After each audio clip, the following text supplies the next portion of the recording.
Chaque année, des milliers de relations ne se terminent pas par un cri, mais par un épuisement silencieux. Voici un fait réel. Les études en psychologie relationnelle montrent que les personnes ayant un fort niveau d'empathie et d'agréabilité ont plus de risques de rester dans des relations déséquilibrées plus longtemps que les autres. Pourquoi? Parce que leur gentillesse devient une porte ouverte pour ceux qui cherchent à prendre sans jamais donner.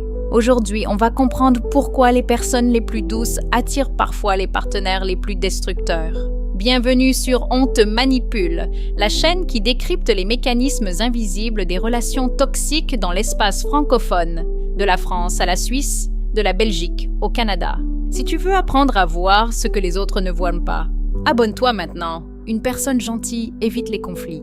Elle pardonne vite. Elle cherche à comprendre avant d'accuser.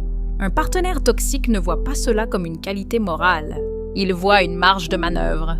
Plus tu expliques son comportement, plus tu minimises ses erreurs, plus tu lui montres que tu resteras malgré tout. Et dans l'esprit d'un manipulateur, la tolérance devient une permission.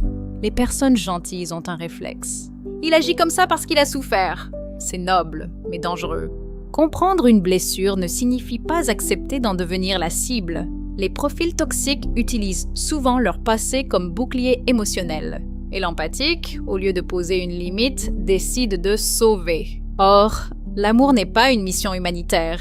Beaucoup de personnes profondément gentilles ont appris, parfois très tôt, que leur valeur dépendait de leur capacité à être utile. Alors elles donnent, encore, toujours. Le partenaire toxique adore cela, car plus tu investis, plus tu hésites à partir. Tu ne veux pas que tous tes efforts soient perdus. C'est ce qu'on appelle le coût émotionnel irrécupérable. Et il te retient, prisonnier d'une relation qui te vide. Au début, tout est subtil. Un petit manque de respect, une remarque déguisée en blague, un silence stratégique, si tu laisses passer. Le niveau monte. Les personnalités toxiques testent jusqu'où elles peuvent aller. Et la gentillesse excessive envoie parfois un message involontaire. « Je supporterai !» Or, ce que tu tolères aujourd'hui devient la norme de demain. La gentillesse n'est pas le problème. L'absence de limite l'est. Tu peux être empathique et intransigeant, compréhensif et exigeant, doux et solide. La maturité émotionnelle, ce n'est pas d'aimer sans condition.